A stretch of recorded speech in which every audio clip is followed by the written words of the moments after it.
Hello and welcome back to another episode of the Motor Spirit EG6. It is damn cold outside. That's why I've got this stupid hat on, so bear with it. So another thing that I keep forgetting I need to get done, and something that I keep forgetting that I have, is these fender braces. So I've had these sitting around for about 6 or 7 months.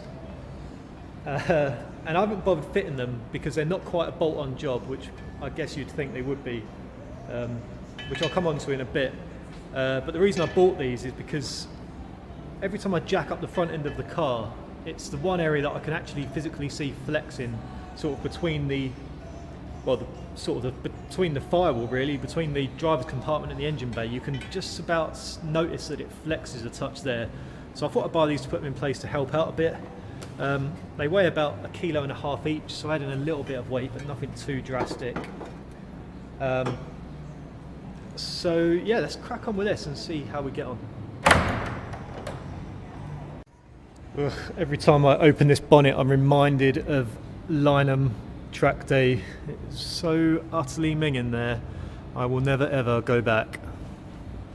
Right, so first things first, clearly if I need to install these fender braces, I need to get the fenders off, or the wings as we know them in the UK. So I'm going to jack up the car, get the wheel out of the way as well, and then obviously get the wing off.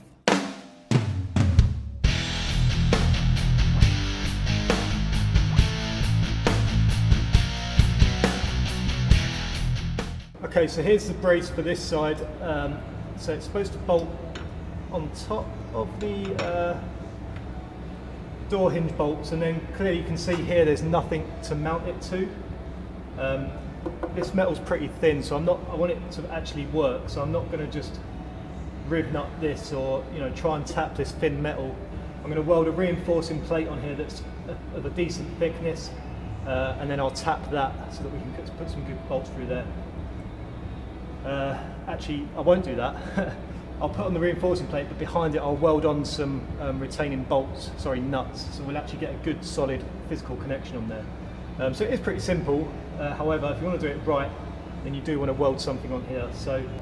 And that should pretty much be it then. I can bolt this up. Just got to be careful when I do bolt it up not to put the door out of alignment too much. But once it's all in place, it shouldn't be too hard to get it all back aligned again. So I guess the best thing to do next is mark this out and then make my holes that I need, and then I can make the plate up, weld it in, paint it, bolt it on.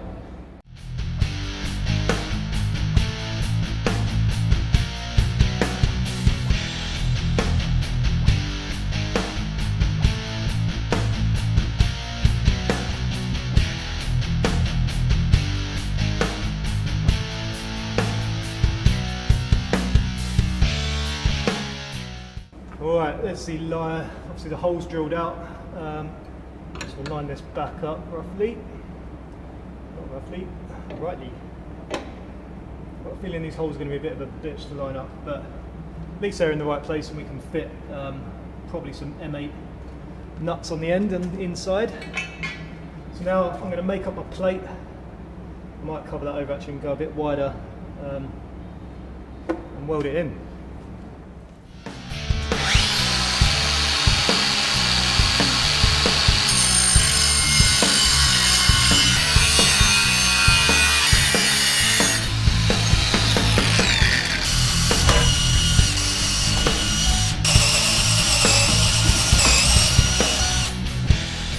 Done there is bolt the plate up nice and square with the bolts on the other side, which I'm now going to tack in. It's important when you try and put in sort of captive nuts like this that when you weld them in, you can kind of warp the nut and you can warp the thread if you put too much heat into it. So try and get one with a nice sort of outside washer on it that's built into the nut. So you've got a bit of surface area to disperse that heat.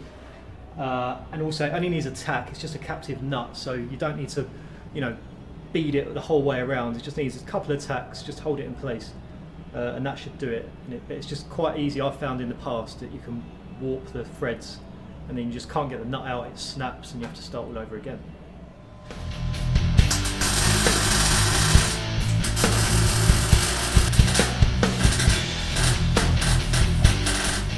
just got it all lined up, so that's it bolted in place loosely. The back plate is in there, recessed into its hole. So I'm just going to tack these two edges now, probably these three corners, and then I'll get into that bottom one once I've taken this off again. But just got to make sure I've got it exactly where I want it. We'll tack it in, take the brace off and get it welded up.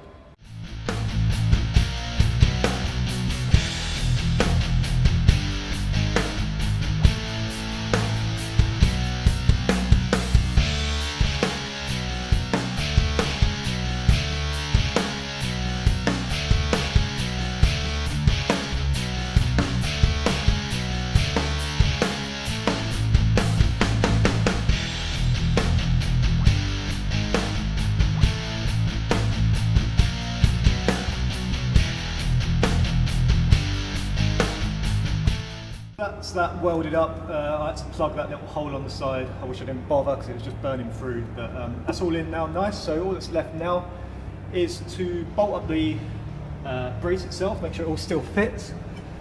So, you're stood on my brace, excuse me, there we go. Right, wind that in. Not a problem, straight on there and it doesn't fit. It doesn't fit. There is no chance on earth that is ever gonna fit. So I guess that wraps up that episode. So there you go, that's how you fit a fender brace to an EG Civic. Make sure you've got standard wings or it won't fit. But at least it was a bit of an insight on how that's done, because a lot of people think that bolts straight on, but you do need to weld in a strengthening plate. Obviously of no use to me now. I'm not losing the wings because I just can't be bothered with it. Maybe down the line. But in the meantime, if anyone wants to buy a set of fender braces, give me a shout. Yeah, a bit of a shame that, but never mind, my mistake. 2 hours I'll never get back of my life. At least I haven't got to do the other side.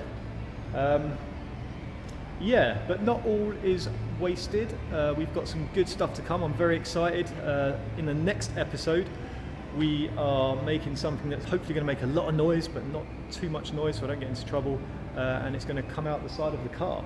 So that's going to be coming next week. Potentially I might start it later on this week. But anyway, that's next on the list, and I've got a few other niggly jobs to do before Christmas, and that'll be me done for this year. So until then, I'll see you next time. Thanks for watching, guys. See you later.